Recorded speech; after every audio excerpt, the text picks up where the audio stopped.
Hi, this is Alex from Groovy Entertainment. Today we got another book on record episode to do. Today's book is The Story of Rapunzel from 1970. So let's get started.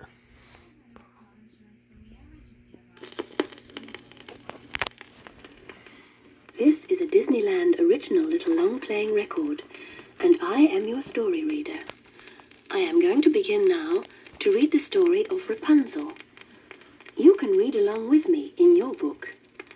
You will know it is time to turn the page when Tinker Bell rings her little bells, like this. Let's begin now.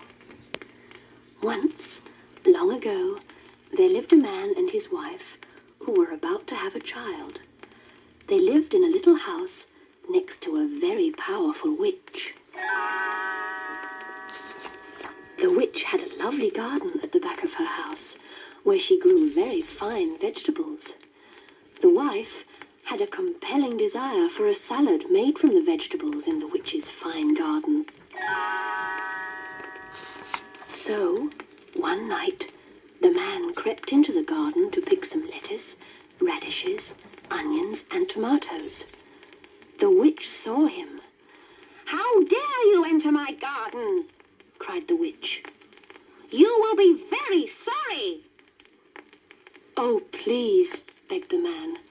"My wife is about to have a baby, but she will die if she does not have the strength she would get from these vegetables." "If what you say is true," said the witch, "you may take whatever you want from my garden. However," demanded the witch, "when your child is born, you must give it to me, and I will raise it as my own."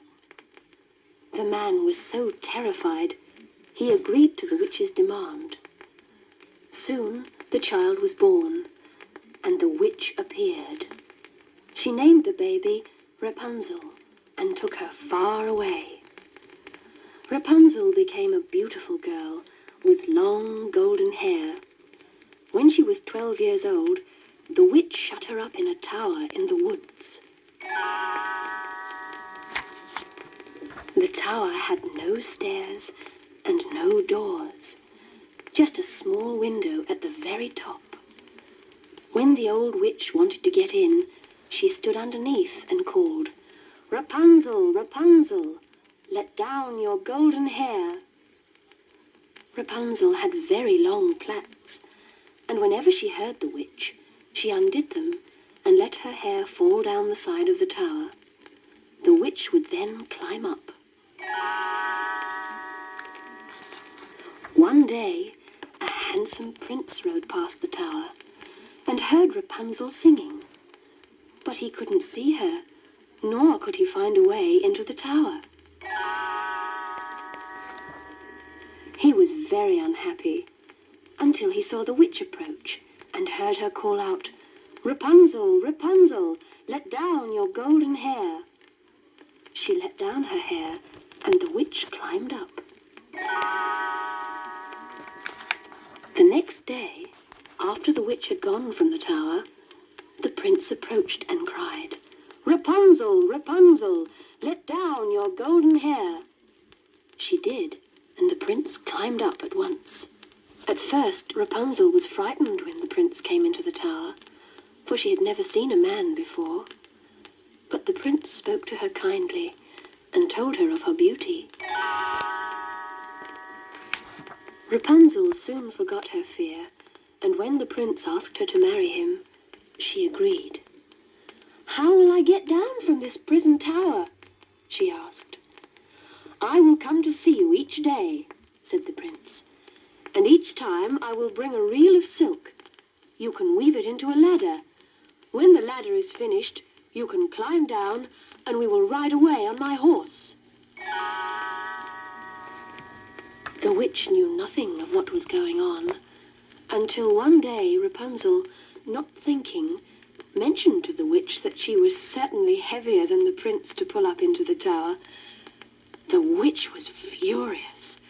She cut off Rapunzel's hair and took her away from the tower to a lonely place in the desert. The witch returned to the tower, fastened Rapunzel's golden hair to the inside of the window, and waited for the prince. "Rapunzel, Rapunzel, let down your golden hair," the prince cried out. The witch let down the hair, and the prince climbed up. Instead of finding his beloved Rapunzel, he found the witch. "She's gone forever!" cried the witch. "You will never find her again!" The prince jumped down from the tower to escape the evil powers of the witch, but was blinded by the thorns that grew below. He wandered blind and miserable for several years, ever searching for his beloved Rapunzel. At last he came to a desert, the very desert where Rapunzel was living. He heard her singing and went towards the voice. When he was very close, Rapunzel recognized him and ran to his side and wept. 2 of her tears touched his eyes, and suddenly he was able to see again. He led her to his kingdom, where they were welcomed by everyone.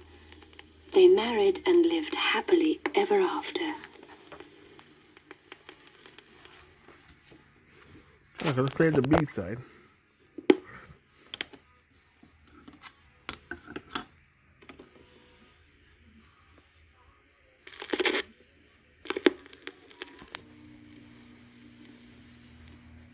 So that were Rapunzel from 1970.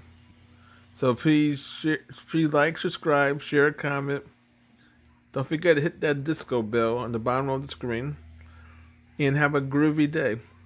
And our next book will be